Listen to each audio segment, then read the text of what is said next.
Hello everyone, আপনি কি Facebook ও social মিডিয়ার যে শব্দগুলো ব্যবহার হয় সেগুলো টার্মগুলো কি আপনি সঠিকভাবে জানেন? ফেসবুক ব্যবহার করছেন, লাইক, কমেন্ট, শেয়ার জানাটাই কিন্তু গুরুত্বপূর্ণ নয়।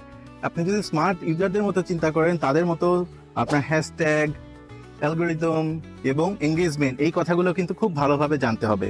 সো আজকের এই ভিডিওতে আমি যেটা করেছি 25টি গুরুত্বপূর্ণ ফেসবুকের টার্মসগুলোকে আমি নিয়েছি এবং এগুলোর সঠিক অর্থ এবং সিনোনিমগুলো আমি দিয়েছি। আপনি যদি স্মার্টলি ফেসবুক ব্যবহার করতে চান তাহলে কিন্তু আপনার এই ভিডিওটি মিস করা যাবে না। তো ভিডিওটি শেষ পর্যন্ত দেখতে থাকুন। ধন্যবাদ। প্রথম যে শব্দার্থটি আসবে সেটি হচ্ছে অ্যাকাউন্টিং। এর অর্থ ব্যক্তিগত প্রোফাইল বা ব্যবহারকারীর তথ্য। সিনোনিম হিসেবে প্রোফাইল বা ইউজার আইডি থাকবে। দ্বিতীয়টি হচ্ছে প্রোফাইল, যার অর্থ ব্যক্তিগত তথ্য, ছবি এবং পোস্টের সংগ্রহ। সিনোনিম হিসেবে আমরা পাচ্ছি অ্যাকাউন্টিং ডিটেলস এবং বায়ো। সো তৃতীয়টি হচ্ছে পোস্ট। পোস্ট মানে সোশ্যাল মিডিয়ায় কিছু শেয়ার করার যে বিষয়গুলো সেগুলোকে বলে পোস্ট। আমরা সিনোনিম হিসেবে আপলোড, শেয়ার, পাবলিশও বলতে পারি।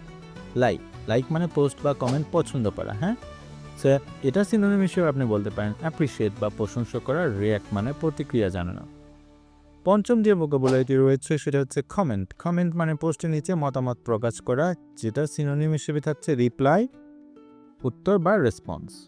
ওকে, ষষ্ঠ যে শব্দার্থটি রয়েছে সেটা হচ্ছে শেয়ার। এর অর্থ অন্যদের সাথে পোস্ট বা কন্টেন্ট শেয়ার করা বা ভাগ করা। সিনোনিম হিসেবে আমরা থাকছে রিপোস্ট, পুনরায় পোস্ট করা বা ফরওয়ার্ড। যেটি রয়েছে সপ্তম নম্বর সেটা হচ্ছে ট্যাগ মানে কাউকে পোস্ট বা ছবিতে যুক্ত করা। সিনোনিম হিসেবে আমরা মেনশন করা বা লেবেল করা বলতে পারি। ওকে, এখন আমাদের অষ্টম যে শব্দার্থটি রয়েছে ফ্রেন্ড রিকোয়েস্ট। ফ্রেন্ড রিকোয়েস্ট অর্থ কাকে বন্ধু হিসেবে যুক্ত করার জন্য অনুরোধ পাঠানো, যেটা সিনোনিম হিসেবে আমরা বলতে পারি add friends, connection, request. Follow মানে কারো আপডেট পেতে কাকে অনুসরণ করা। সাবস্ক্রাইব ট্র্যাক করা। ওকে, নিউজ ফিড মানে হচ্ছে পোস্ট বা আপডেটের প্রধান পাতা। Synonym timeline, home feed. এটা 11 নম্বর হচ্ছে টাইমলাইন, ব্যবহারকারী পোস্টের ধারাবাহিকতা। প্রোফাইল, ওয়াল, অ্যাক্টিভিটি লগ, কার্যকলাপ তালিকা। ইনবক্স মানে ব্যক্তিগত মেসেজের বক্স।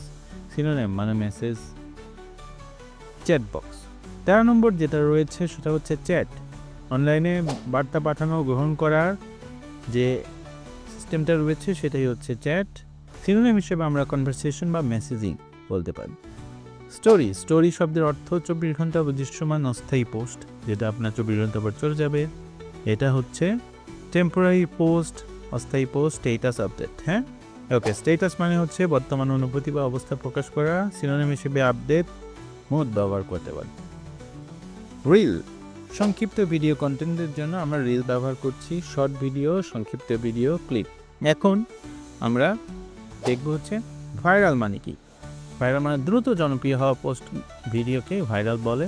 এর সিনোনিম হিসেবে আমরা ট্রেন্ডিং বা ওয়াইডলি শেয়ার, বিস্তৃতভাবে শেয়ারকৃত ভিডিওগুলোকে ভাইরাল বলি।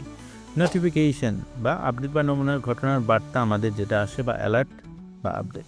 লাইভ স্ট্রিমিং, সরাসরি ভিডিও সম্প্রচার, এটা লাইভ স্ট্রিমিং বলে। এরপরে রয়েছে আমাদের লাইভ ব্রডকাস্ট অথবা রিয়েল টাইম স্ট্রিমিংকেও লাইভ স্ট্রিমিং বলে। 20 নম্বর ভোকাবুলারি হিসেবে থাকছে গ্রুপ মানে নির্দিষ্ট উদ্দেশ্যে তৈরি করা অনলাইন সম্প্রদায়, কমিউনিটি বা ফোরাম। পেজ মানে হচ্ছে ব্যক্তি বা প্রতিষ্ঠানের জন্য সোশ্যাল মিডিয়ার একটি পাবলিক প্রোফাইলকে পেজ বলে। বিজনেস প্রোফাইল, ব্যবসায়িক প্রোফাইল, ফ্যান পেজ, বক্তপাতা। হ্যাশট্যাগ মানে এই যে হ্যাশট্যাগ চিহ্ন ব্যবহার করে টপিক ব্যবহার করা। সিনোনিম ট্যাগ, কিওয়ার্ড, মূল শব্দ। ব্লক মানে কাকে যোগাযোগ বা দেখা থেকে বাধা দেওয়া। রেস্ট্রিক্ট নিষেধাজ্ঞা বা ব্যান নিষিদ্ধ করা। আনফ্রেন্ড মানে কাকে বন্ধু তালিকা থেকে সরানো। সিনোনিম মানে রিমুভ, ডিলিট কন্টেন্ট মানে যোগাযোগ মোছা। ওকে, ডিঅ্যাক্টিভ মানে হচ্ছে সাময়িকভাবে অ্যাকাউন্ট বন্ধ করা। মিনিং হচ্ছে সাময়িকভাবে। সিনোনিম নিষ্ক্রিয় করা, সাসপেন্ড, সক্রিয় করা। আশা করি আজকের ভিডিওটি আপনাদের ভালো লেগেছে। এরকম ভিডিও রেগুলার পেতে চ্যানেলটি সাবস্ক্রাইব করবেন। কোন শব্দটি সবচেয়ে পছন্দ ছিল আপনার আমাদের কমেন্টস করে জানান। রেগুলার এরকম টিপস এন্ড ট্রিক্স পেতে ইয়েস লিখুন। Thank you very much and I wish you all the best. Take care.